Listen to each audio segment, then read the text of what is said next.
from our first interview, if you can remember, is there anything that we didn't talk about? And now that I have a little more knowledge and Mhm. perspective too, I think I'll even understand more. And uh, do you remember anything that we left on the table that should really be reiterated?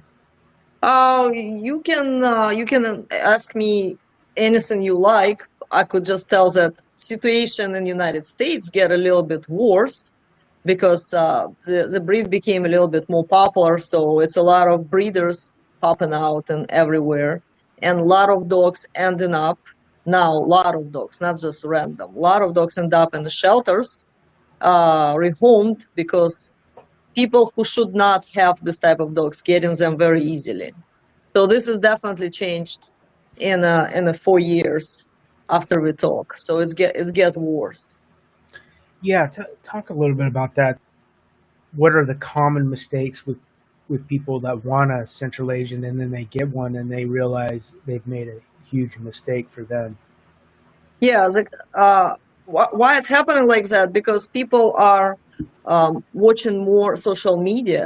Like there is more videos, including artificial intellect videos showing these dogs being extremely huge. Like the size of an elephant. And sometimes people don't realize that it's actually fake. They start searching for this type of dog. They end up not finding a dog of this size, but they found some breeders and they just get in a dog because they want to impress someone. They want to impress neighbors. I have people calling me and said that they live in some gated neighborhood with a lot of rich people. They want to have this dog closer to 300 pounds. They just told me that, so they can be walking on the street and people will be just like, wow. And I'm like, really, 300 pounds? Yeah, this is what we saw on the YouTube.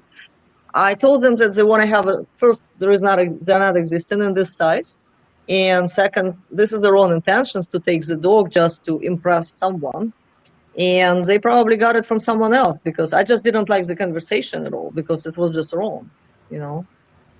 But it's not the first time when people call in and said we just like the look. We saw it on YouTube where some guy was dragged by this dog. We really like it. I'm like, how you can like something where you cannot control? Yeah, we wanted this beast. So people just don't really think about responsibility, and a big dog, a guard dog, can be a liability. And other breeders will not tell this because they just want to sell, or breeders sell these dogs to the farms only because they want to remove responsibility. Like if dog will be constantly staying in the paddock with the sheep, they probably will not bite any Amazon delivery guy. So it's also like a bad advertisement for the breed because from countries of origin and mostly like Russia and ex-Soviet Union, these dogs are protectors of the houses, not working on the farms. There are not much farms and agriculture in general in Russia. Nobody walking with a sheep from mountain to mountain. And some breeders in United States who advertise this dog only as the sheep dogs also create a bad advertisement. I can tell you why. People who do have a farm, let's say they have a flock of sheep, they often do not have a good fencing to contain dog like that. Because for a sheep, you don't need to have a very serious fence. They're not jumpers, they're not climbers like a goats. So they get in this dog because they think it will be better, right? They have some coyotes, but they have a bad fence, and dog maybe escaped a couple times, or some farm hand came from some other gate and dog attack or anything. So in general, regular average farmer cannot have a dog like that. They just can't because they need to rebuild everything around in order for a dog to be safe and people to be safe. People even with a good intention, somebody is bringing, let's say, um, like a hate to you, and dog don't know this person. They can bite this person because they don't know this person. It's only happens once a year, and farmers are not ready for that. So breeders who advertise this dog only for farmers are also making a mistake because there are not many farmers who can contain this dog and understand. Or some farmers just don't need the level of protection like that. They just need a dog who maybe will just bark. It will be, it can be whatever. So selling the dog to the farms only is not good. Same as selling this dog to apartment is also not good. Like a little apartment. Most in the United States, apartments are pretty well because in my country, apartments are very small. So it's like there's no room for a big dog. Still people have them. But yeah, definitely it's a dog who can guard anything you like. It can guard you. You can take it anywhere you like. And they do not attack on command in general. They you can train them to attack on command. It's all about training. But they kind of have this feeling, right? Okay, I don't feel comfortable about this person. From other side, because they are so into intuitive breed, they could not like someone, and you would be like, why they don't like this person? He's a good guy. He constantly come into our property. Why they don't like it? But because of the breed, they just have something about it. And even if you introduce it, it's still too risky. While with a regular, let's say, shepherd, Malinois, German shepherd, something, you can just train them to attack on command only. So they will not do anything to these people. They have a less suspiciousness if they're trained like that. While our breed can be very suspicious, and it can be against your lifestyle, right? Because they're suspicious to this, suspicious to that. And they're like, okay, I need to constantly hide the dog in garage or somewhere because he don't like these people, but he like these ones. We don't know why. Something for people to understand that they're independent. They have their own thinking way, and sometimes they're true. Person maybe is not very good, right? But we cannot risk person's health because your dog is just feeling suspicious. So people should understand them and contain the dog correctly. Mm-hmm. And that's something that I've also learned a little bit, that when people think about Central Asians as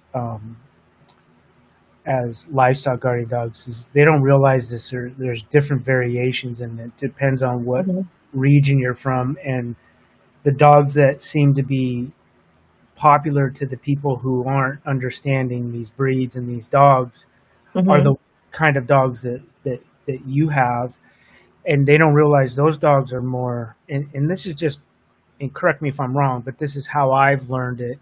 Those are property guardian dogs. Those are dogs that people have bred and kept for the house and the homestead or whatever.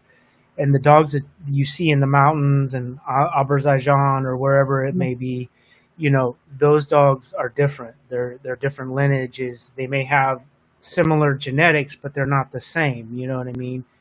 Yeah, I can tell about that, definitely. So all these dogs in the countries of origin, they have totally different roles. But it not means that if you bring puppy from there, it will not work out as a dog. You can take it for a hiking. It will work out, right? But these countries, they just have a different culture. They treat the dog really like a tools. They don't really spend much time with them. So if dog is not doing well around sheep or not protecting the yard, they just get rid of it. That's all. They just get rid of it. If dog is not doing well in a dog fight, they get rid of it. So it's just a little bit different culture. While in the Western world, we do, in general, and it's good, we do treat dogs as a family, and it should be this way. It should be a family member who is protecting you. So I wouldn't say that it's a different lineages. It's more about the cultural aspect, and you cannot put this cultural aspect from Caucasian mountains to hills of Oregon, because we are just all different. Yeah. And the quality of life in a dog in Oregon can be way better than in Caucasian mountains. So that's why I wouldn't compare. But definitely lineages of fighting dogs exist, but it's just a sad part. It happens in many breeds where people just stuck into the fighting. But any well-bred Central Asian Shepherd will be good to guard anything. Your car, your semi-truck, your house, your kids, or even if you have a poultry, pond, beehives, or anything. It's a well-round guard dog. So I wouldn't say that if you will bring something aboriginal, they will only work out for this and that. It's about how you invest time in it. but they maybe will be a little bit wilder, and maybe even be less human attached, because parents, grandparents, great grandparents somewhere in the mountains in Tajikistan, they never touch these dogs. So something for people to consider. But nobody really bring Aboriginal dogs because they even look different, So, but they're not bad. But kennel bred dogs can be very, very good and can be very bad too. You just want to see what kennels do with them. Like my mistake, I think it was my mistake now, was to get my first dogs from a big kennel. Even it was very clean and like so much variety. I now understand that you cannot have so many dogs and invest time in them. You just can't. It's not doing well for them, because generation of the dogs are born in the kennels only. They only go for a dog shows to get couple medal, a gold medal and be a champion. With the kennels who are breeding dogs for a fights only, it's same. They only taken like once in 2 months for a dog fight, and then they again placed into the kennel. It's like it's not good relationship, right? So if I would take a dog right now from other country, it should be a smaller kennel, more like a family, more like I have when I know the dogs well. Because all the big kennels who have so many dogs, they don't know even dogs' names sometimes. Yeah, I can give you just like even example which I understand. If you have a kennel with, let's say, 20 dogs, and some dogs are retired from a breeding, so you retired them. Let's say they're 7 years old. Most of the times with kennels, they just get rid of the dogs. They can be euthanized or they can be rehomed. And with this breed not always can be rehomed at 7 years old. They are not friendly, right? They live in a kennel. They want to be in a kennel. They don't want to be somebody's pet. And breeder who get rid of these dogs in this age, he don't know what's happened in this lineage after dogs hit 7 years.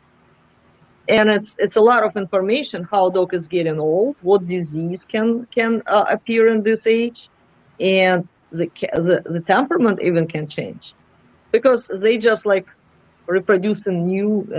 Okay, I need a new line. I need a younger dog. So there is not much statistics they have. I went to the kennels and all the dogs they have, they're young, maximum 5 years old. I'm like, where are the older dogs? What is the life expectancy of your dog? They said, we don't know. As soon as they start producing less puppies, we just find them in new homes, and we are not connecting to these people. So I think when kennels are too big, they just go through too many animals, and they don't have any statistic on their lineage. Because you want to have your lineage, right? You want to work with something you like in your dogs. If you constantly will be outcrossing, it will not be a kennel. It will be just producing puppies from different dogs all the time. Yeah. So you want to work with what you have, and you want to build like a circle of people who maybe have your dogs, so you can do some line breeding and see the health, the temperament like that. You cannot constantly outcross. And some kennels, they constantly outcross. They try to sell, oh, look, we only breed with the new dogs. But then you don't have like a line. Your dogs always look different. What your kennel is famous for? That you constantly have a 10 liters only, that's all? What about dogs which are recognizable? You can say, yeah, this is this kennel. They have the dogs who look this way. This is good. This is good when you can have this line. And then you can control some of the health aspects that you have healthy lines and you're reproducing. Yeah, you have more of a high percentage of getting healthy dogs when you're so in tune with your lines. Yeah, if they belong to you, you know better, because once you get rid of the dog when it's 4 or 5 years old, because you got a couple liters and you're done with it, that's it. You didn't learn much from it. I think you need to see how dog aged and what's happening with it. You need to, as a breeder.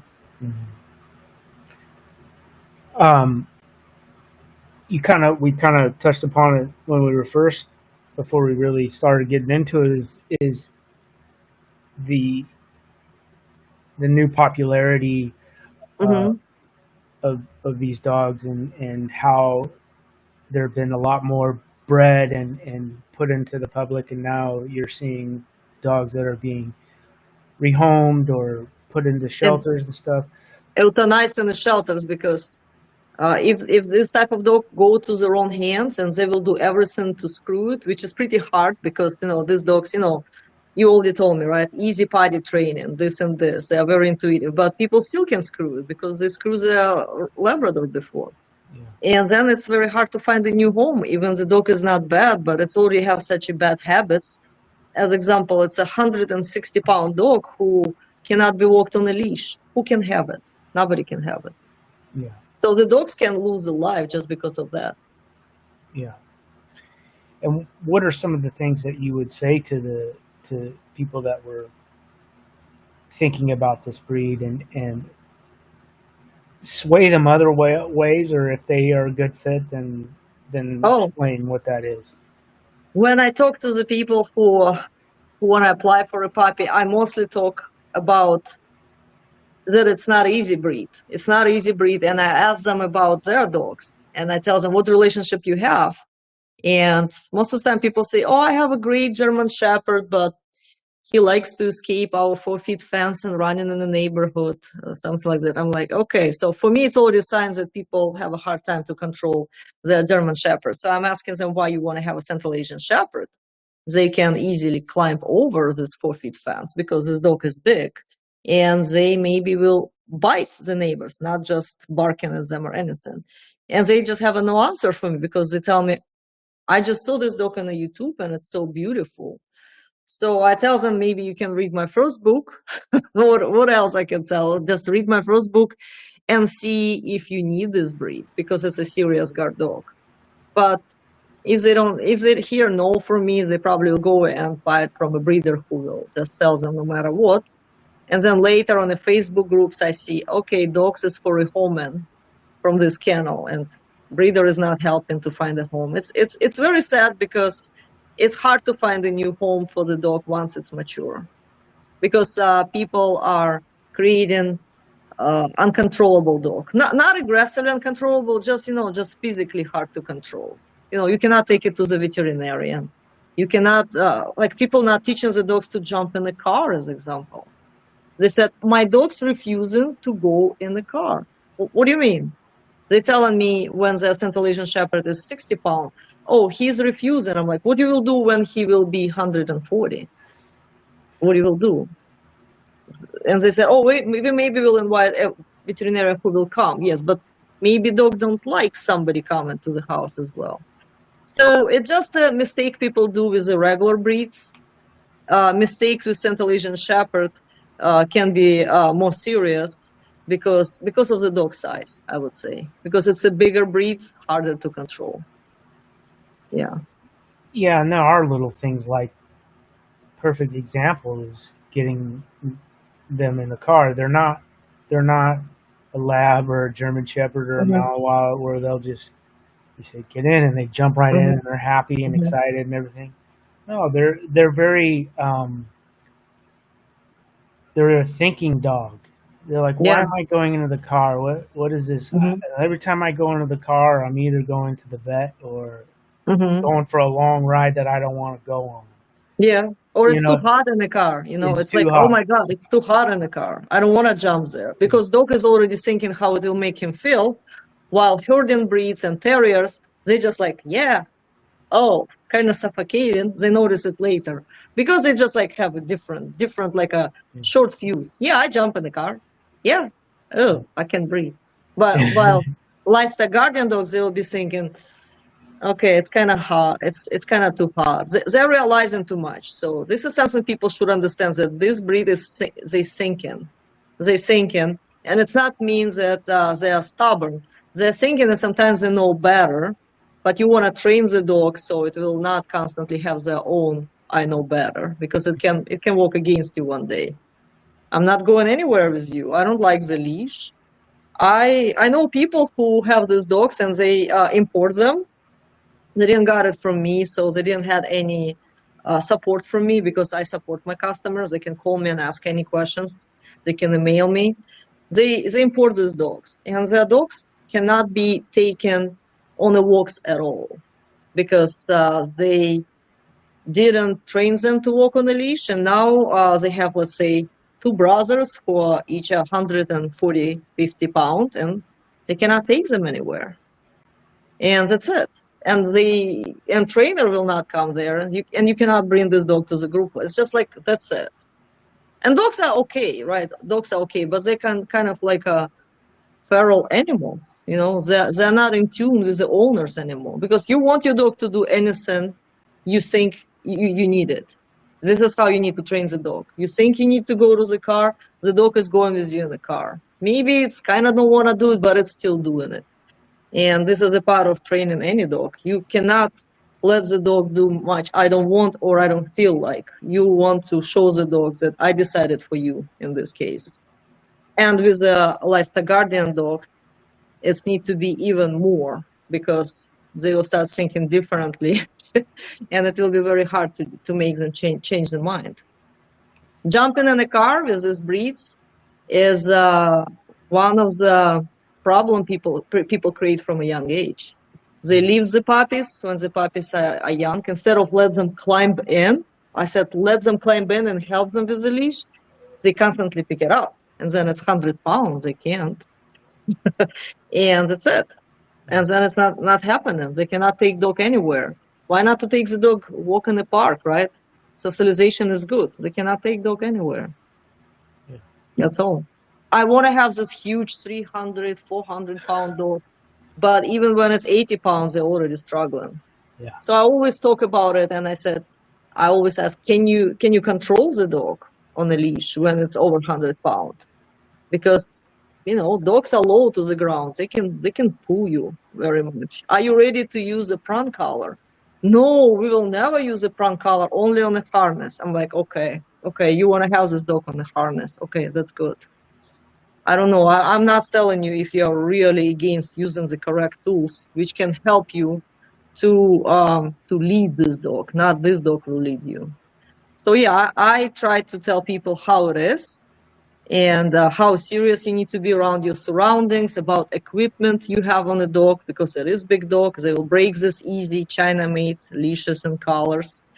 And if people don't listen, I'm not selling them the dog, because it will be a problem later. And I don't want it to be a problem for my kennel. Yeah, a lot of people are getting dog because it's popular, because it's cool, and they just don't want to learn at all. And it's like really annoying for me as a breeder, because I try to tell them good and bad about the breed. And I mostly tell this is wonderful breed. And they can be maybe even easier in certain ways in Labrador, because they're not so hyper. So you don't need to take the dogs for so many walks. But you should understand the differences. And people just telling me, come on, it's just a dog. You just give it a love. You just give it a nice kibble, and that's it. And then more I try to talk to them, they don't hear me. So I'm not selling them a dog, because they don't want to hear what the dog needs. And I actually, when I go to people's houses to train dogs, and they have something, let's say they have a Yorkie, and they said, oh, I want to get him a brother. I want to get him a Frenchie. And I said, do you know that they're very needy dogs, and they have, in general, a bad health? So you need to be ready for that. And I told about wipe and butt, and people just like, they don't believe me about it, because nobody, they think it's a joke. And I think, oh yeah, you should do that, because you don't want to throw away the dog later because it stained your furniture, because you bought a Frenchie. You saw their tail, you saw how it's all built up. They don't believe in it. But at least you can rehome the Frenchie. You know, you can at least, and they're popular. With a Central Asian Shepherd who break your weak fence, it will be hard to rehome. You know, broke your fence, don't want to go in the car, dragging you on a leash that you can take it even on the porch. That's it. I don't know how you can rehome the dog. You know, it will be euthanasia in the shelter. That's it. Yeah. Too big, and not willing to please everyone. You know, they're not really willing to please you. They like to be with you, but it's not about, I will do everything for you. No, they don't have this mentality. So I tell people, if you want a dog who is following you everywhere, this breed will not really walking out because they can be in the same room with you, but not constantly touching you. And some people said, oh, so they're not affectionate. No, they are affectionate. They're not very touching you all the time. That's all. Even I have a couple dogs who are lap dogs. Some of my Central Asian Shepherds are lap dogs, and it's heavy, you know. They lay on me and they put their elbows on me. So they're more even affectionate than my American Bulldog was. But in general, they like to have their own space and observe you from a space. Like I go outside and I can pull some weeds, they will go and lay next to me. But they're not bringing me a bowl and throwing me like a tantrum, bark at me. Hey, you outside? Play with us. I would never have a dog like that. Play with me. No, I like dogs who are giving me space and we can decide what we do together, not just like I do everything for a dog. But for some people, they think when dog is needy, they love them more, but no, it's not the case. So this is what I explained. As about training methods, if you know how to train the dog, you know the basics, you know very well, and you had a good success with other breeds, you will not struggle with Central Asian Shepherd. If you're a disciplined person, you understand how dogs see you and the world around you. It is a dog. It's a little bit different dog, but if you apply the correct knowledge of the dog, you will have no problems. But yeah, I did publish the book. Yes, I did. The new book. Oh, how yeah. to raise a Central Asian Shepherd, how to train it, and everything is here. Everything from like a mistake of reassurance. Everything, you know, like look, I even ordered this. See, this is what people like to do. Put the kids on the dog. So I was like, and like, no, please don't do it. So I had to publish a new book because I noticed that a lot of people are failing Central Asian Shepherd, and it's hard to rehome them. Failed Labrador, right, who chew couples sofas and people get rid of him, he can still find a good home. Central Asian Shepherd will be harder to find home.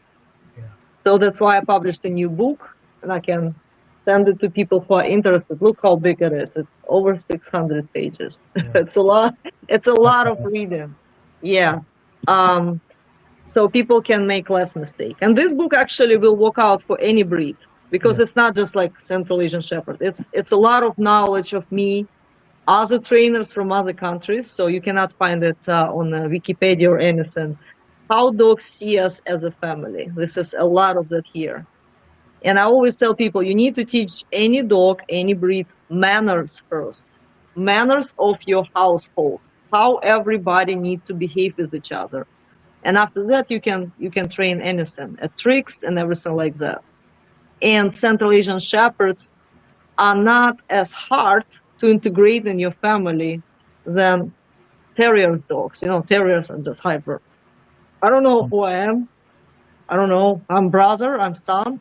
While Central Asian Shepherd can take a part in your family very easily because they know hierarchy very well, you know, because they're older breed. So training is a must, but good manners is more important. For first 3 months in the people's life, when they take any puppy, any breed, I tell people you need to explain your puppy what you wanted from it. And then we can do sit, down, stay, and everything like that. You want puppy to not jump. You don't want puppy to destroy stuff in the house. Potty training. You want puppy to accept that you can take it anywhere you need it. You can put it on a sofa. You can pull it out from a sofa. You load it in the car. You take it from a car. This is like one of the manners. You can take food away. You can take toy away. You cannot grab in kids' toys and destroy it in the house. This is manners. This is not training. This is all about manners of the house. And I go to people's houses who have a German short hair pointer, as example. You would think, what a problem can be with this dog. They're extremely hyper. And people have a horrible life with them pretty often because these dogs are escaping from a house and just run in one direction. And you cannot even chase them, they're so fast. Or they just destroy the house because they need to be exercised, 5-6 miles they need.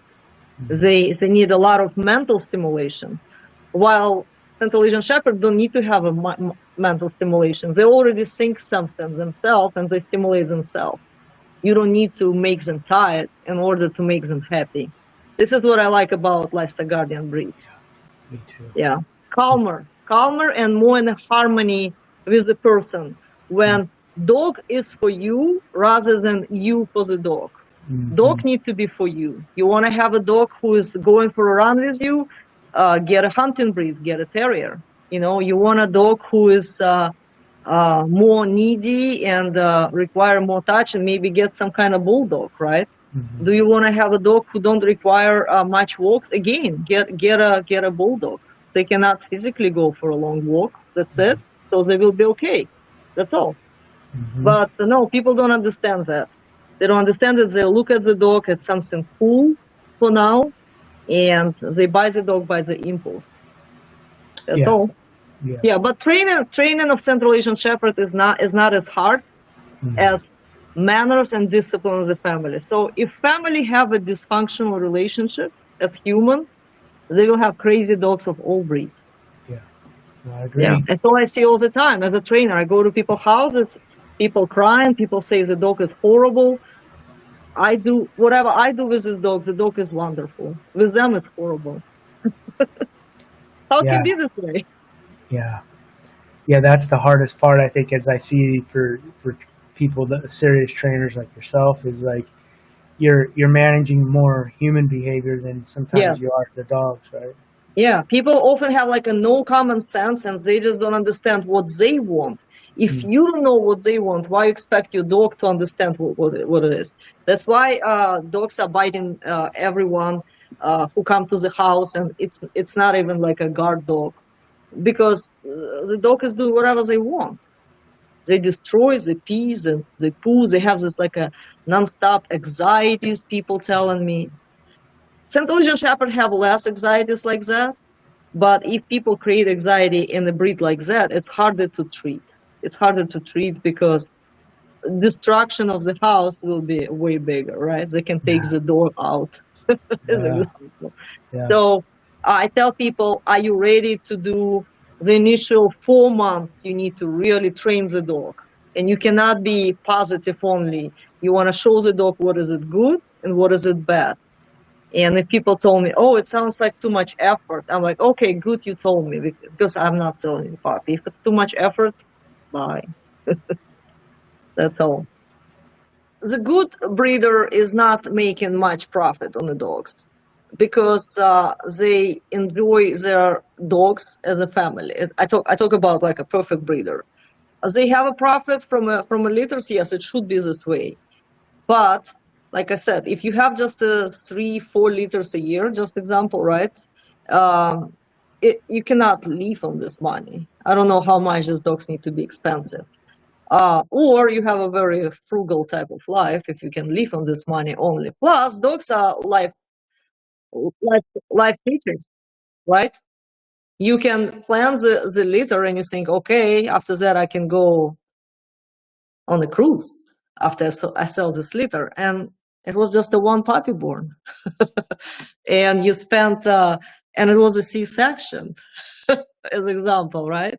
And puppy required 2 weeks of you waking up every 2 hours and feeding it, because mother like, I don't recognize it. One puppy, it's not mine. Don't look like me. And that's it. So after that, you cannot really go to the cruise because you invest more money in it. But if you love your dog and see them as a family, if it's even happened, okay, it just happened.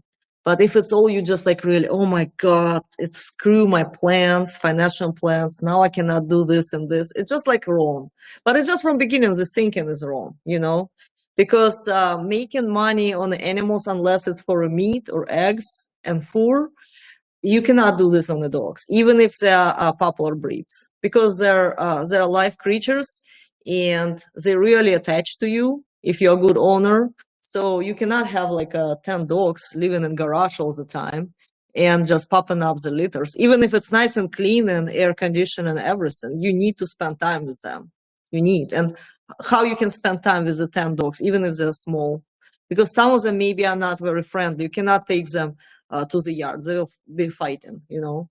So it's like a personal time. So yeah, good breeders, they should not have many dogs unless they have some dogs who are aging, right? So you still have a new dogs, but you still have old dogs. Yes, I understand. But if it's just like a bunch of young pairs all the time, no, it's not good.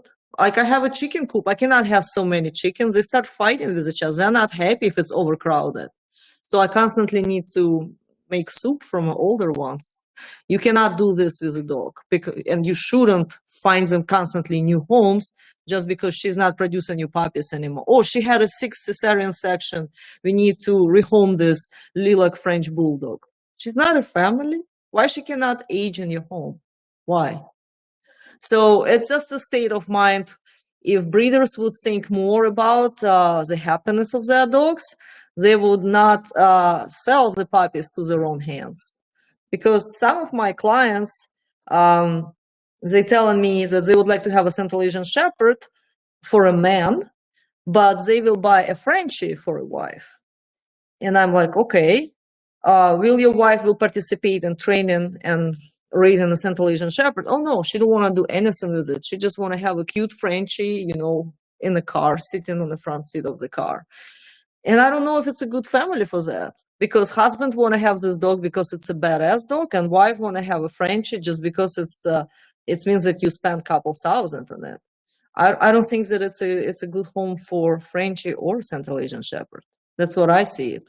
So I'm very picky about it, and a lot of breeders just don't think deep as I am. So they sell more puppies and they have more breedings. While for me, every litter is planned ahead, deposits taken, and I spend a lot of time communicating with people. And I still have not a good client sometimes, because when people want to buy from you, they will tell you everything. But even my process to get a puppy from me is some people criticizing because I require references. Oh, why I need the references? Just a dog. Yeah, I want to talk with the people who knows you. Or I ask people, now I didn't do it before. I ask people who apply to talk with my customers. I give them 2-3 numbers of the people who met me in person and who have our dogs. I said, call them and ask about the experience. I don't know what you will talk to them, good or bad. I'm not paying them. If they will tell you that they're struggling physically because dog is big and they're 65 and it's hard for them to take it for a walk, maybe it will give you some hints. Maybe you don't need this dog if you're not physically prepared for the big dog. And some people said, oh, we don't want to call your clients. Then I'm not selling you a dog, because I want you to get all information, good and bad. That's all. So I'm just see it differently. If I have a litter, it's just because the dogs we love have a puppies. You know, it's not just like, oh, this money we will invest and I don't know, we'll buy something. No, it's just because we decided to match these dogs and see what will happen and how we can improve it and keep it from it or give it to some of my co-owning homes so it can be some kind of program. Yeah. If more breeders will do this, there's no matter what breeds they have, it will be less animals who are struggling at homes, sitting in the yards, hidden in garage, constantly in a crate because they destroy or poop. And it will be less breed rescues, you know, because I actually know how many English bulldog rescues are. And you would think how it happens. They're so expensive. Why would somebody spend, let's say, $5,000 on English bulldog and then give it up to rescue? Because dog became sick, dogs have a problem with breathing, or dogs did develop food aggression, you know, because it is still bulldog. Yes, they kind of get very deformed, so people don't see them as a dog. It's a dog in a head. And I see these rescues and they have a hard time to find homes for this expensive, interesting color bulldogs, because dogs are also spoiled so bad by people in a bad way. You know, they're screwed. So I cannot make this mistake with my breed because I know the liability. You know, this breed is more serious. So if breeders will start to take things seriously, it will be less animals struggling in the shelters and rescues. But we cannot change the people, because for many people, puppies are just money. That's all. They're making a living of it. I will give you just one example how can be the same breeder, Central Asian Shepherd breeder, feeling very hateful to me if they find out that I sell the puppy to the state where they located. They just like so upset. It's like, why they didn't buy from me? I'm in the same state. Because they only see it as a sale. That's it. There is no good relationship between breeders. But I know it's not just in Central Asian Shepherds, it's in many breeds, because people see each other as competitors instead of doing something better for the breed. Like organizing a breed rescue should be done with the breeders. It should be more information about the breed you love, not like hiding and telling, don't buy her book, she don't know anything. She barely speak English, like some breeders tell, don't buy her book. Some breeders blocked me on their Facebook groups. It was like a Facebook group for education. When I published my first book, they just blocked me because they don't want people to know about me. They didn't think that maybe this book will help them to buy more puppies from them. No, they just saw me as like, oh, she advertising herself in a book. It's just a bizarre. So I'm actually staying away from the breeders at all. And this is kind of my thing is I've talked to a few people that are involved in all different kinds of breeds, even breeds that I would never probably own. But I just think that there are so many people. Not so many. There's some really good folks out there, but unfortunately, they're mired in the politics of their own breed, and they've become pretty like standoffish, and it's unfortunate because, like you said,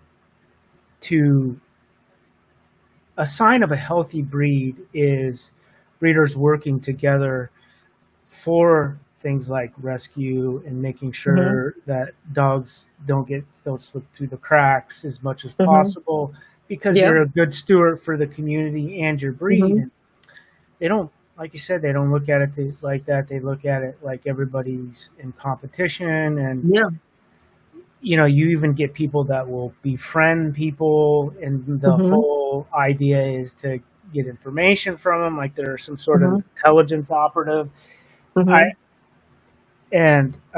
Unfortunately, I just see that,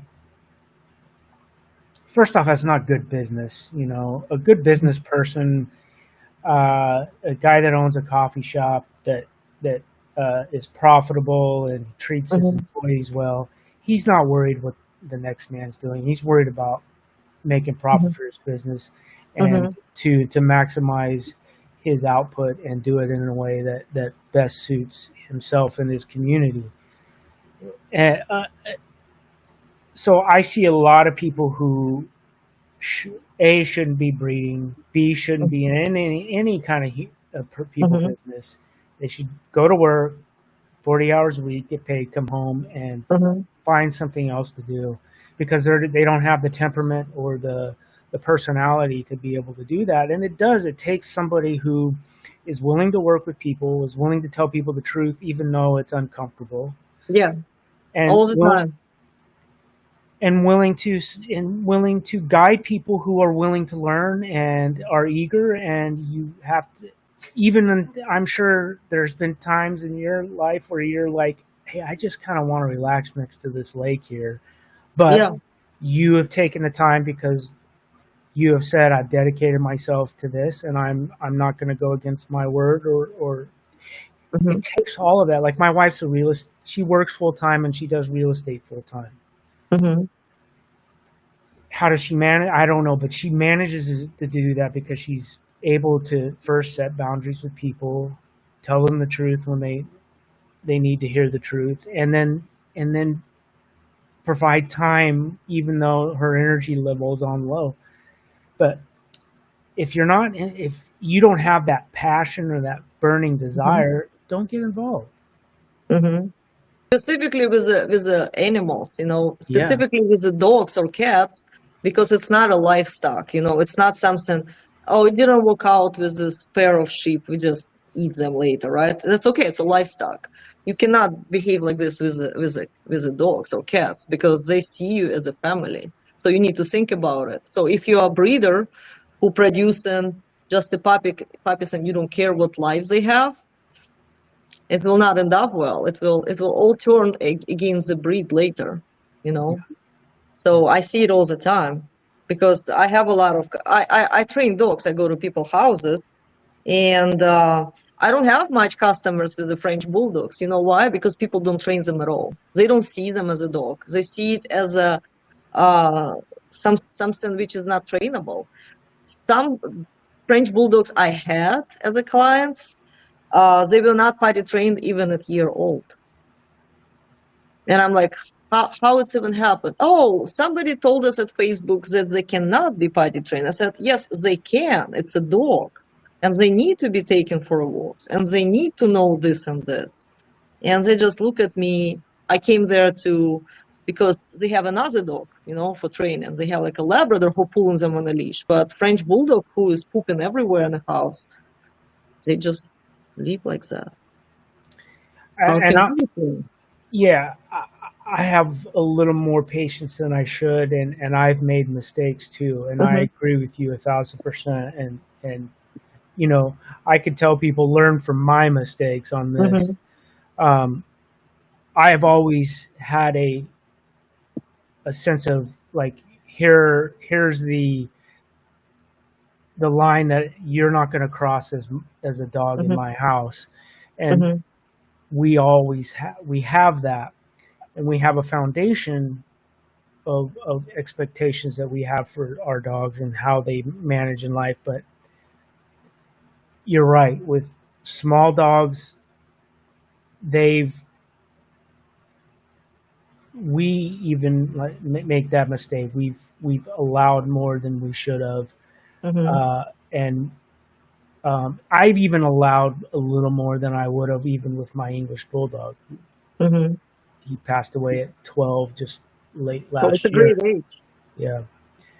So, you know, you're right, and that's another thing why I want to really hit home with people is don't get these dogs if you're not going to train them and understand their personalities, because if you get two males in a house, these, like you said, these are still bulldogs. You may have to keep them separate. Oh yeah, forever. And that's the way I'm living now. And I knew that going in because I've had aggressive. Big risk that it will happen. Yeah, it's a big risk that it will happen. Yeah, and they don't realize that these dogs are little weapons at times. You know what I mean? People don't even they don't even have this thing. They just see, oh, I like the color. It's a lilac. Oh, I want a 300-pound Central Asian Shepherd. Yeah. They don't think at all that you can have a dominant English Bulldog at your home, and you want to bring a 300-pound in your crazy mind Central Asian Shepherd. You brought the one who is 170, and one day he destroyed your dominant English Bulldog. And I as a breeder always tell, takes a different gender, opposite gender. Oh, but we want to get a brother for our Bulldog. They don't have a brotherhood. No, even brothers in the humans family are fighting. Somebody called me. You want to create something like that. So like if it's a dominant breed, even if it's a smaller breed, I'm always selling opposite gender. If it's a Labradors or like a very submissive German Shepherd, yes, I can give you the same gender, no problem. But I want to ask many questions about what you already have at home, because having dogs fighting at home, it's very hard, and it's very hard to separate them. And it's like what life it is. Like you constantly need to think, is this dog in living room? Oh, hide him in the kitchen. Because I have clients like that with the dogs who are just like moths from a shelter who want to fight each other because they're same gender, or they have a different temperament and they hate each other. One is very active and other one is very lazy. So the active one constantly on top of this one, and they start fighting. And I explained people this, and they said, maybe it is better to rehome the dog. And they tell me, oh, but we still think that maybe they will become brothers one day. They want to kill each other. There's no brotherhood. You only went to the vet 5 times. But what a problem it will be if you bring such a powerful dog as a Central Asian Shepherd, and this problem will start. It will be a disaster. So, yeah, that's why I tell people you need to learn what you get in. Are you sure you need something like that? And do you want to listen to my advices? And if they just want to send me a deposit, they don't want to hear me, I'm not taking deposit. No, I want people to really understand. Yes, we understand. We need a guard dog. This is what I want to hear. We need a guard dog. We are ready to invest some time in training the dog to be a good family member. And we understand that if our dogs, other dogs will not deal with Central Asian Shepherd, we will manage it. We will not call you back and take it back. We understand, because we understand the breeds. That's all. But I don't hear it much. That's why I have this, and I hope, hey, can you read this book? And then you will apply for the puppy? And people are like, I don't want to read the book. I read Wikipedia. That's all. But I feel bad for all dogs, because I was working in the shelters before where I see all kinds of dogs, and a lot of dogs were not as bad. People just gave them away because they were not potty trained. They were pulling on a leash. They were jumping heavily. And I'm like, really? You get rid of the dog just for that? It wasn't like, mauling, horrible aggression. No. Yeah, people get rid of such a small, because of such small faults, and they create it. So I would never sell them a Central Asian Shepherd, because they told me that they have to rehome their Labrador because he was jumping at grandma all the time. I'm not selling you a dog. No, not at all. Yeah. So I ask a lot of questions, and I ask a lot of questions people are shocked to hear. Like, what can be a reason for you to surrender a dog? And some people tell me, I would never do this. It will be a family member. And I'm like, I'm still asking what it can be.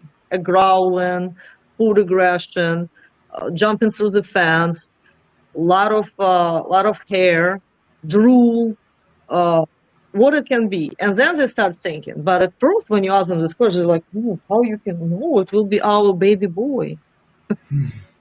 Yeah, baby boy. Brother to another dog. No, and then they never became brothers. So it's not much about the size, but it's need to be something a common sense. So people should understand, if dog is extremely big, even over 180 pounds, it's very hard to grow such dog. So if you are getting a puppy from such a kennel who only breed for this size, you need to be ready that it can be problems with the health. It can be a shorter life. Are you ready for that? If you're ready and you know what to do, okay. But short life is like, I don't think that somebody can be ready for that, right? Just because you want to have a dog who is 40 pounds heavier than the same dog from the same breed, it will live 4 years less. This is how it can be. For me, perfect Central Asian Shepherd, for somewhat experienced owner who need a guard dog, it's a calm dog, more like on a lazy type of dog, who is suspicious and not welcoming strangers into the property and to the home, but not vicious. So if dog is lunging all the time on the walks, you cannot take the dogs anywhere. This is not a protective dog of any breed. But specifically, I don't want to see Central Asian Shepherd being advertised as a dog who are killers, vicious killers. This is very bad advertisement. I also don't want to see this dog being seen as a tool for a sheep barn. So for me, Central Asian Shepherd is a companion guardian dog, great for all family. You can have some company of friends coming who often come to you, like a close friends. Your neighbors can come to you because you actually have a good relationship with neighbors and they know you and you introduce it, right? You invest your time in it. And you definitely want to have a dog for a guardian purposes first. And Size, I would say for a males, no more than 160 pound is better than it's 170. It can be more impressive than 170, and we have dogs like that we produced, but they are harder to grow, you know. It can be a health issues, you know. These puppies, like, you know, they running down the porch and they have a subluxation, you know, something like, because they're so heavy and they grow so fast. So for me, it's recognizable. The dog should look recognizable. It should not look like a Saint Bernard or Rottweiler. It should not look like a pit bull face type of dog. And it's need to be this temperament, that it's a guard of the family. This is it. This is how I see it. So like my dog Safar was good. My first dog, I had it years ago in Russia, Chinggis, was this way. I could take this dog anywhere. Public transportation, anywhere. Will people touch the dog? No, but there is no lunging. There is no dragging me or anything. But it was training plus temperament. You know, the dog is calm. You want to have a very calm dog and who is ready to pay attention if it's a threat, but not like, I don't know what to do. I'll buy this and this, because it's harder in the big breeds like that. So I'm having this picture in my head as a calm guard dog for a family, not just like a farm. Because even if it's a farm dog, I still want it to be a guardian for a family, you know. So it's not just guardian from foxes and coyotes. If somebody will come with ill intentions and have 2 legs, I want this dog to take care of it as well. Yeah. This is my picture. It's a very stable guard dog. You cannot just train it to be good to all people, but only attack raccoons. No, it should protect from anything. Like our dogs looking in the sky because they see birds of prey. So this is what is it, guard dogs. They always pay attention. This is what I like. If I'm fishing, they sitting next to me and they like watching it around, but they're not like constantly barking at everything. But they're giving me a company and they are paying attention if I'm safe. I like it. So this is what I like this breed about. That they are like a bodyguard who is not in your face. You still can communicate with the people. People just cannot like, hey, I like you. No, I have a bodyguard. He's keeping the distance. I feel safe, but I still can go to the places. So if people telling me that Central Asian Shepherd is not a dog for a public, I'm always asking you, what do you mean public? I don't think that you need to bring a dog to a restaurant unless it's a very small dog, right? And it's a certain restaurant with outside zone, because I don't think that dogs need to be in the restaurants, because for most dogs, it's not a normal area to be, you know, food, other dogs, noises, bunch of people. So if you want to get Central Asian Shepherds for going to restaurants, no, it's not the best, because they are suspicious of people and other dogs. But if you like to go hiking, you know, and your dog is on a leash and you like to go in a neighborhood walking, this is very good breed. You will feel safe. Nobody will come and rob you, and they will also can go for a long hike with you because they have a good health. Yeah. So it's like it's a good family dog, but family guard dog. Yeah. Mm-hmm. This is what I see, and this is what I want to sell: a guardian for a family. Mm-hmm. You talked about like some of the things where people constantly will look for the outcross because they're trying to fit a look more than build their own line. When is it appropriate to go for an outcross, and what are some of the decisions that make you decide? In outcross, in outcross, I'm talking about using a dog of the same breed, just totally not related. Right. This is what I'm calling outcrossing. Yeah. I'm not. It's not crossbreeding, right? No, let's mix it with Rottweiler. No, I'm against of it. You know, it's no point.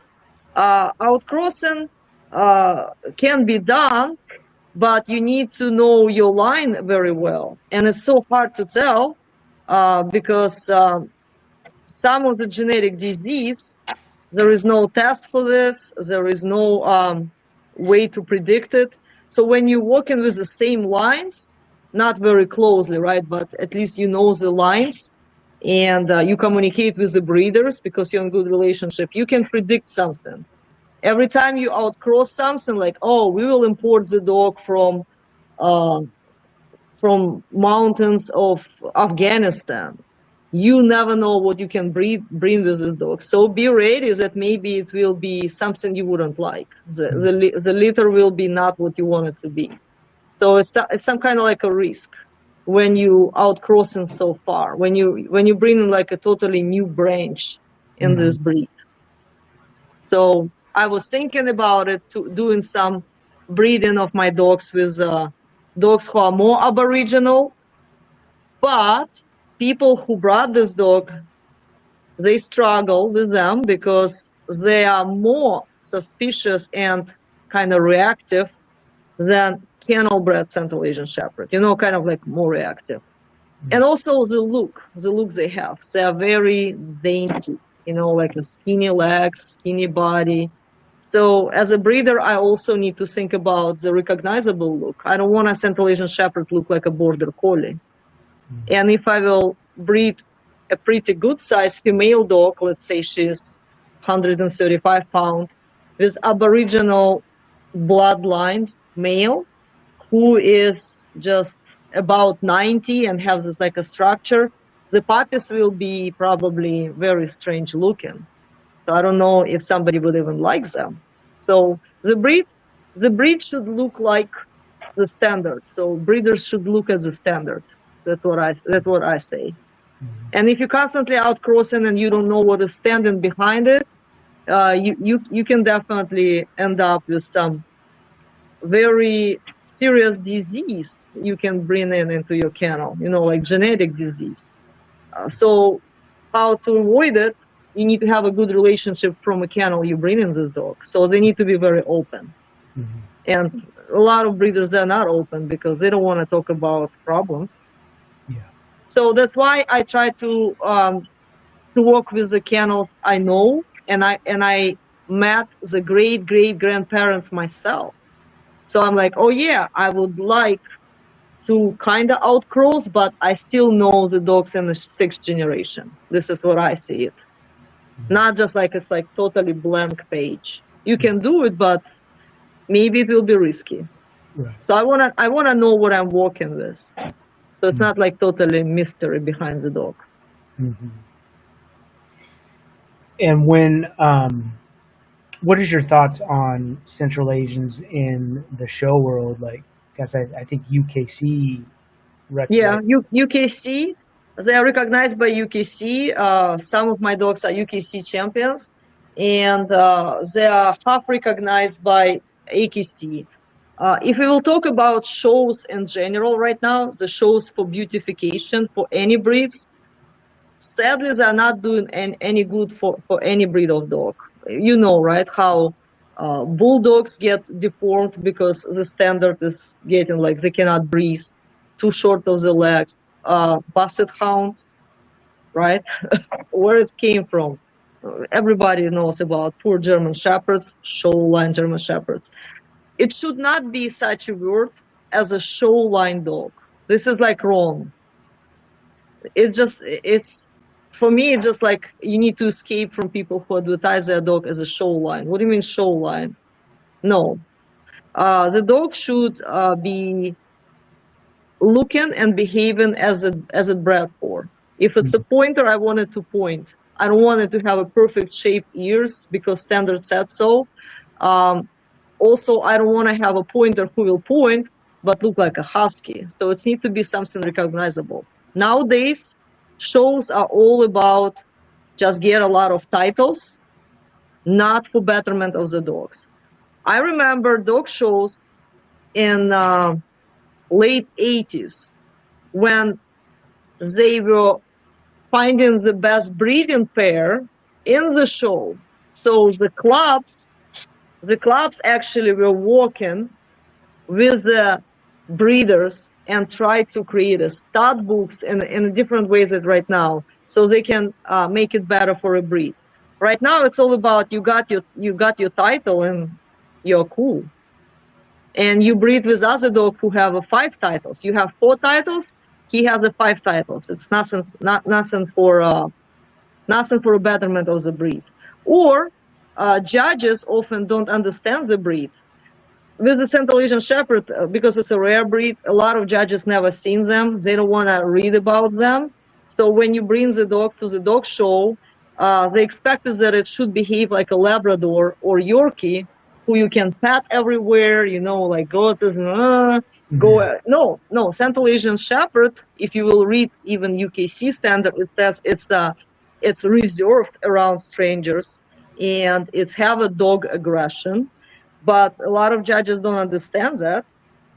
As example, one of my dog was one of my youngest dog. She was disqualified with United Kennel Club because she didn't want to stand and she sit and bark when judge touched her. They disqualified her. They totally disqualified her. I wrote so many messages to the vice president and everything, and they told me, we will give you the rights back for a club if she will pass AKC Canine Good Citizen test. But AKC Canine Good Citizen test is not for every guard dog, because part of this test, but we talk about UKC spot. It's the same to AKC Canine Good Citizen. Maybe young puppy can pass it, but once dog is mature enough, they will not be very positive if in this test you will pass them through the group of unknown dogs. They maybe will look, they maybe will growl. One of the tests the dog need to be, it's I let the dog with a stranger, they hold the leash, and I leave it, and dog should be absolutely like nothing happened. It's against the standard. It's against the standard. So how you can tell me that in order for my dog to receive the paperwork back, she need to pass the test, which will be failing her as a breed if she would pass the test. And this dog she loves people, she's like a lab dog. But she maybe would not like this person, and she wouldn't like other dogs sniff her, So she would not pass some of the tests, probably. So I don't know if it's even worth it to go to the shows if it's not about the dogs, it's about titles and how many liters you need to register with the paperwork. I mean, all my dogs have a paperwork, all my clients receive a paperwork. But I don't feel like going to the shows anymore because it's look like a circus. It's all about competition and how many shows I went. Yeah. And I went not just in the United States, I went to the shows in Russia. It's all about competition between the breeders. Yeah. So this summer I went to Russia and I went to 2 dog shows, like all breed dog shows. And there is no fun at the shows. It's all about they want to get the title so they can get this and this. And they talk bad about other dogs. It's like I was standing with this group and this group, and I'm like, oh my God, this is not about love of the breed. Like, they see dogs of the same breed in the ring, and they're like, oh my God, look how horrible it is and everything. I'm like, I don't see anything horrible. What do you talk about? Yeah, don't you know that she's from this kennel? I'm like, no, I just look at the dog. They all look fine for me, I mean, I can see some problem in the dog, but if I don't see it, I will tell, yeah, the dog look decent. Oh, it's just like such a hate. And judges are also have their own favorable look of the dog, no matter the breed. So they're not reading the standard. Oh, black dogs are not popular now, so there will be no black dogs at the show who will get the titles. Yeah. I don't want to go to such shows. Or judge only likes dogs who loves everyone because he's breeding Labradors. So he will be disqualifying every dog who is standoffish and like growl at other dogs. No, I'm not sure that I need to be at such shows, no matter where it is, what country it is. Yeah, no, and that's such a what you said about the canine good citizen thing. It's such a dumb thing to even suggest for a livestock. AKC, yes, AKC, good citizen, or UKC spot. They're all the same. the dog need to allow a stranger to groom them. Really? Stranger to groom them? Maybe yes, maybe not. But most of my dogs would not allow this, and some of my dogs will allow it, but they will not be comfortable with the grooming, brushing. Yeah. So my dog, if we were around, he would allow it and he'd be okay with it. Mm-hmm.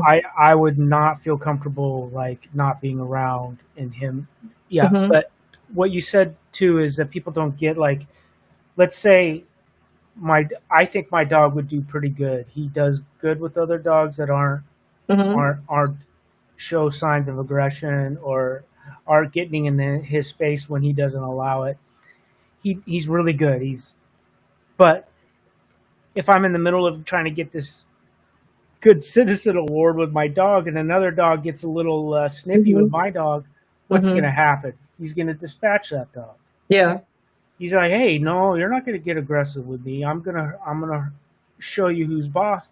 And when they show other dogs who's boss, you know the results. So it's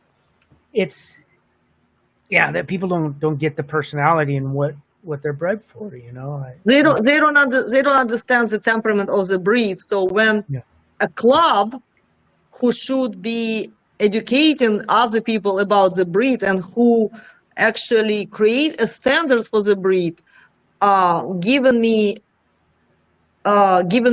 they ordered me to pass this test in order to get a paperwork back. It's like you go against what you're preaching for.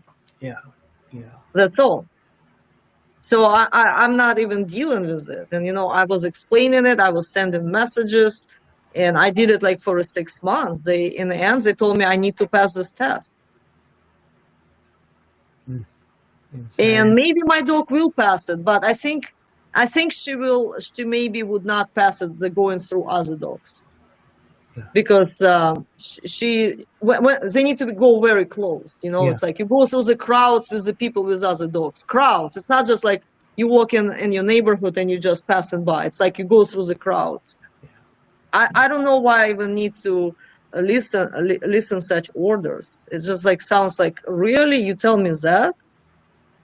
Well, you're going against genetics. You're not going against You're not testing your ability to train a dog or a dog's ability to be a good citizen. No, there is nothing about good citizen. Yeah. You know who this test is good for? Like AKC, AKC good citizen, UKC spot for dogs who's supposed to be a service dog. Yeah. I think this is a test that's good because service dogs should be like, I don't care. You want to hold the leash while my owner went away to the restroom. But this is a special type of dogs, who can be a service dog. Yeah. But this type of test would be somewhat helpful for them, but not for the guard dogs, not for the many terriers who just like, oh, like this. Because I was AKC Canine Good Citizen Evaluator myself as a dog trainer, and people brought me dogs for getting evaluation, and many dogs didn't pass it because they mostly didn't like when owner went away. Yeah. And they were like a spaniels, or like a poodles, not even suspicious dogs or anything. But as soon as I hold the leash and owner went behind the barn, the dog was like all worried and barking, not just lay down. This is what should be for a test. They need to like lay down or just stay and didn't pay attention that owner is even gone. It's against many dogs' nature. Yeah. But for service dog, they should be like this, because if you service dog and you have a person who have some kind of disability, person feel bad, and emergency came to the store, they should hold your dog, and dog should not be crazy. That's why the service dog, they are trained differently, and they have a different temperament, and they are very helpful. But it's not for a guard dog, not for many regular dogs, this type of test. You cannot use this one test for every breed. We have so many different breeds with so many traits. Why you want to use this test for everyone? And what you do for your dog's diet, because there's so many different theories and ideas, but somebody that has got a extensive knowledge with a breed Mhm. like yours, I find it interesting. So in my first book, the one you can only now get at Amazon, because I sold all the copies, but the first book is sold on Amazon. The one I published it 5 years ago, I have a chapter on the diet, yeah, so people can actually even follow if they like it. But when people asking me, is it anything special we need to feed this breed? I say no, nothing special. It's better if you will not feed this and this. So I always tell people, if you want to go with the kibble, it needs to be a high quality kibble. You know, you want to avoid, you want to avoid something like a corn and everything like that. I mean, it's common sense. It's for any breed.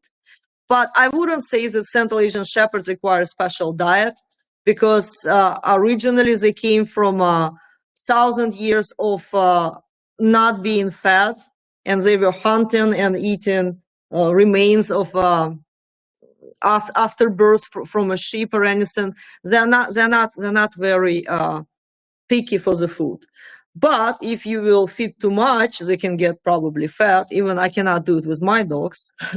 Or if it's very cheap kibble, or if you only feed raw food, if it's only raw chicken, will be bad. But it's like if you will eat only chicken, it's not end up very well.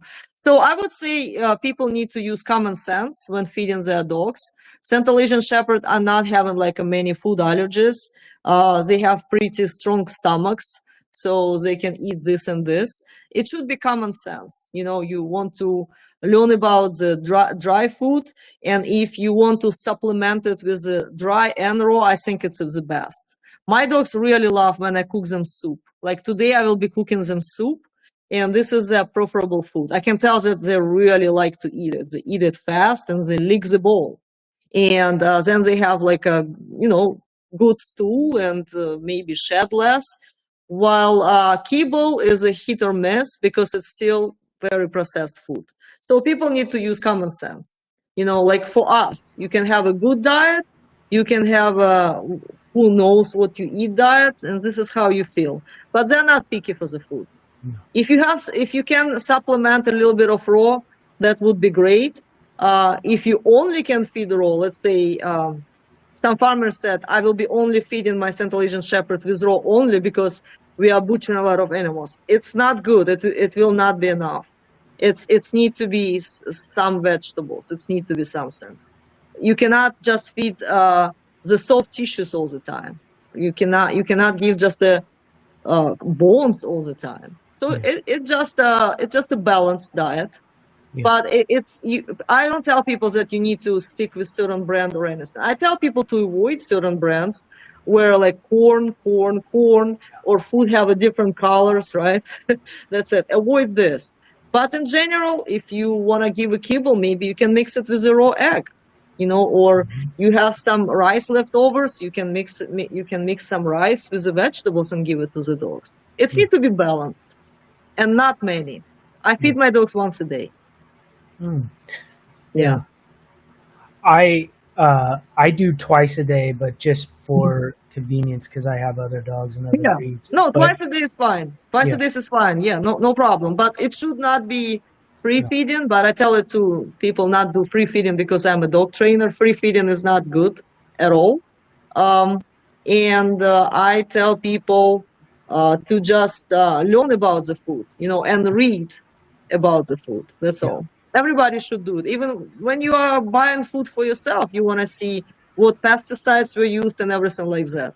But in general, this breed is very easy to feed. It's not expensive. Yeah, people are kind of shocked too. I said, well, they're not extremely food motivated. They want to eat when they're hungry.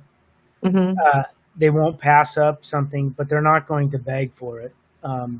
No, unless we are cooking steak, sometimes they're like close to the grill because they like to get like like some cartilage and everything. But it's part of communication with us, so it's like this. But yeah, they're definitely. I haven't seen much Central Asian Shepherd with the allergies. Can allergy happen? Yes, allergy can happen with anyone who start to having some immunity problems. That's all. But they're not like allergic like certain breeds. they have pretty good stomachs, and they can absorb all kinds of foods. Just common sense, because they can have a bloat as a big breed, so you don't want to overfeed them, and you don't want to exercise them before feeding them and just after, because it's a big breed. Like you need to know the problems with a big breed so they can bloat.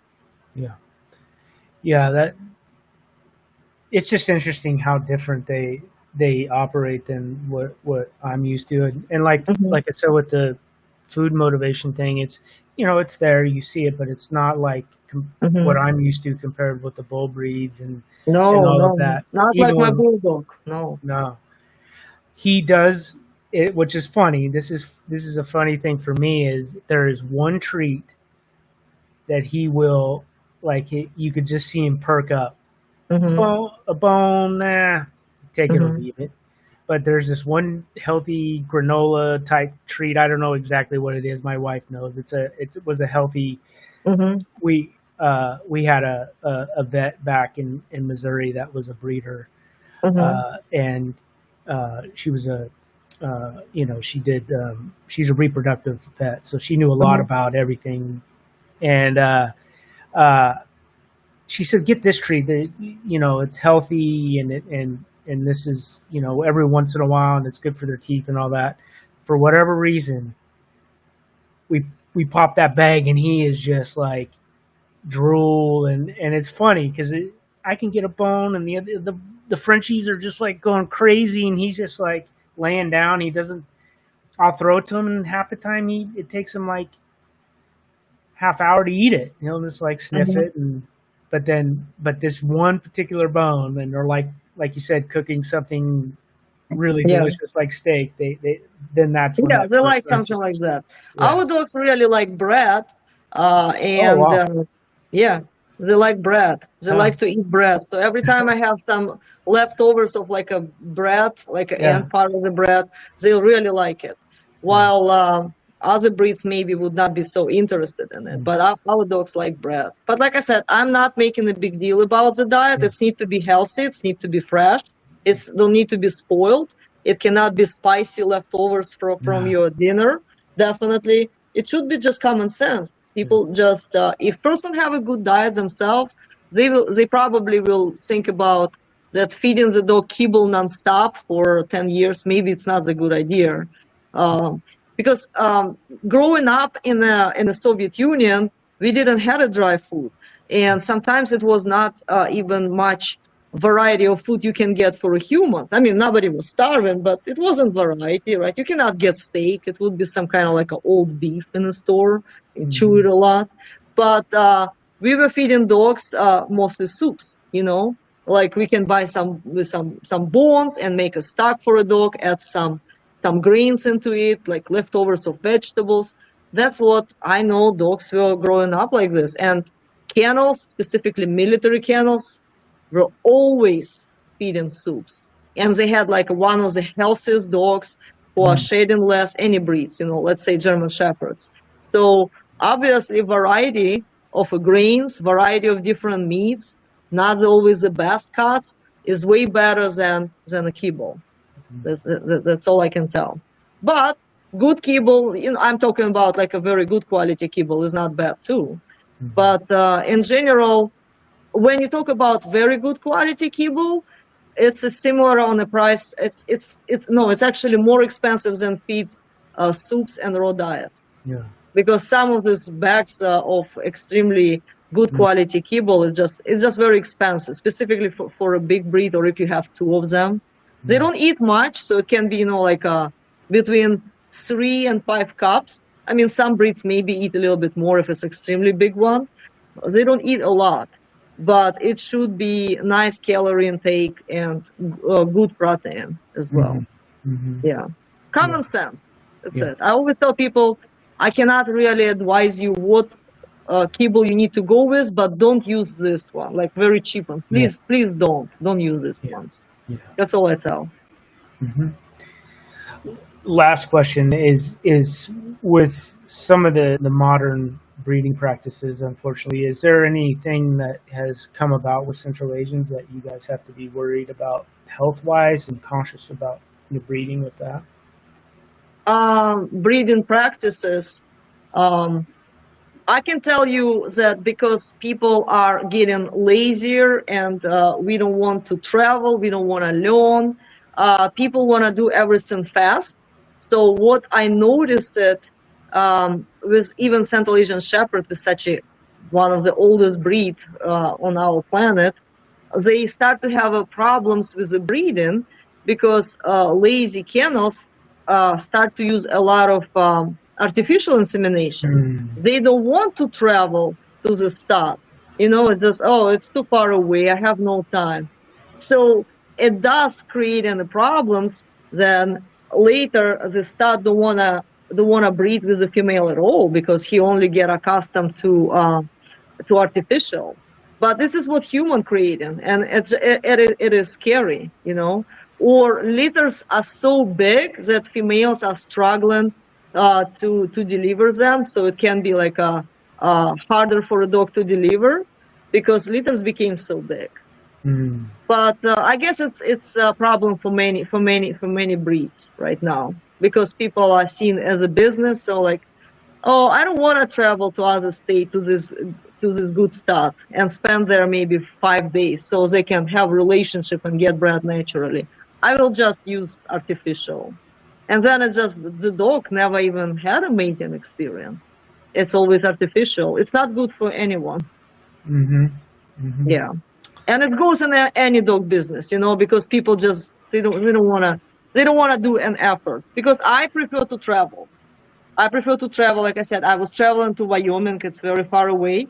I was traveling to Massachusetts before, and it was far away, and it was not unsuccessful. The dog had no interest to breed my dog. It's like, oh my God, But I still would prefer to travel, or I will pay person to travel to us versus doing artificial. I would do artificial if it's like different country, right? So it comes from different country. Yeah. But I always prefer to do it in a natural way. I think it should be this way, as natural as you can.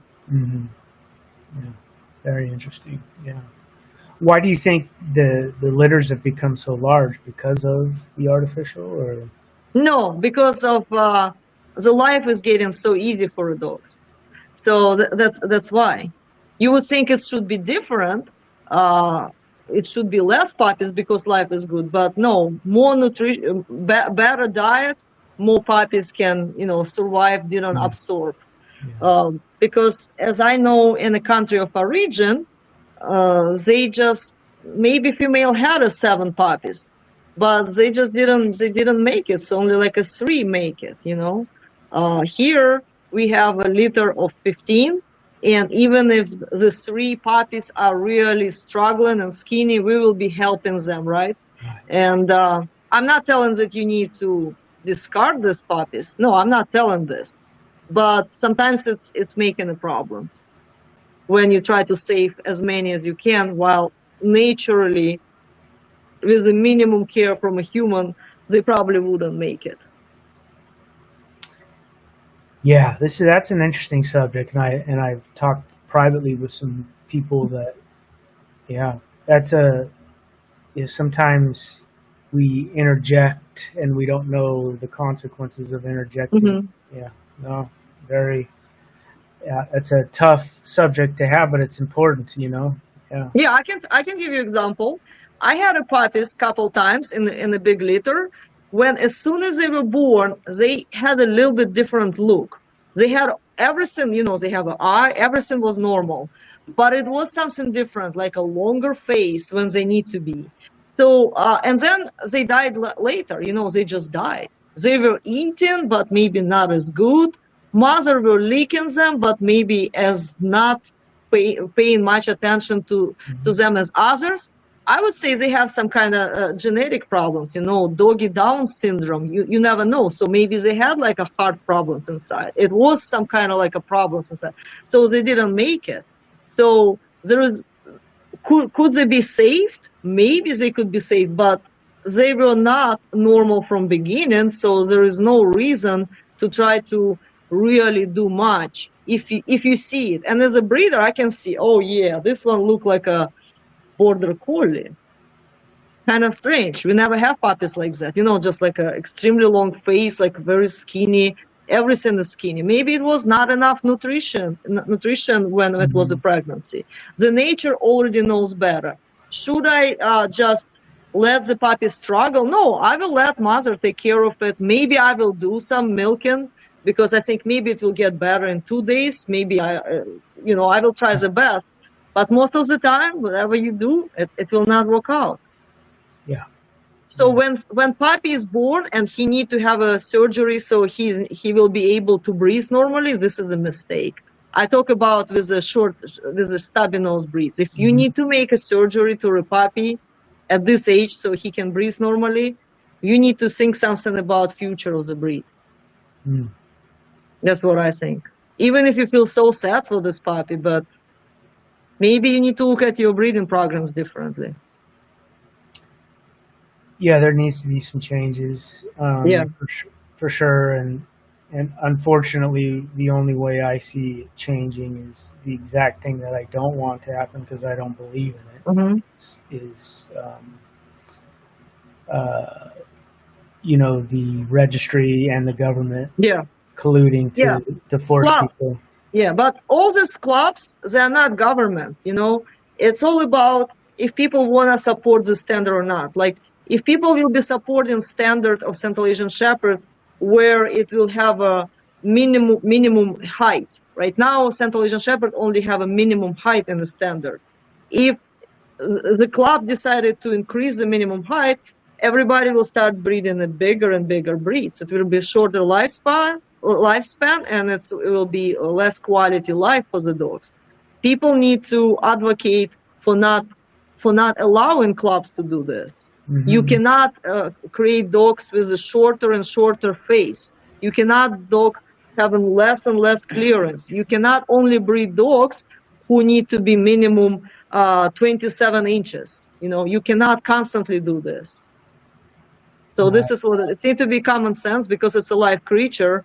And maybe this dog is 26 inches, but it have wonderful line of dogs who made it over 13 years old. So what, you want to discard it from a breeding just because it's missing 1 inch? Yeah. It shouldn't be this way. Unfortunately, believe it or not, that's what happens. That's crazy. Yeah, it is crazy. It is crazy, and it's not humane, and it's against the nature. Because in the nature, the dog who maybe have less wrinkles on the face, but maybe a little bit shorter, but maybe faster, would make more puppies than the one who is very big, have a wrinkly face, huge head. You know, so dog cannot even have a natural delivery. It would never happen in the nature. The dogs would not survive if they all have a C-sections. So some breeds, they would never be alive anymore because we made them this way. People need to think about it, and they don't think about it. This is very scary. If dog cannot reproduce itself, they only need artificial because their body is deformed, or they're so big that they cannot even create a mating. This is disaster. This is disaster. Yeah, and from what I gather by listening to the geneticists, canine geneticists, and longtime breeders, people would be surprised how quick of a turnaround could happen if they had a concentrated effort of breeding dogs with a better standard, that more natural standard. It wouldn't take as much as people think, but unfortunately that would mean doing what you have to do. You can't just take an English Bulldog to create a larger muzzle. You're going to have to do some things that you're going to have to outcross, and you're going to have to do it in a way that people don't want to do this because they just want to stick with everybody else doing, and then it's became like a problem in the breed. You want to create a Bulldog with a bigger head. Are you sure you want to create it? Because you can get a French Mastiff with this type of build. They already have a big head.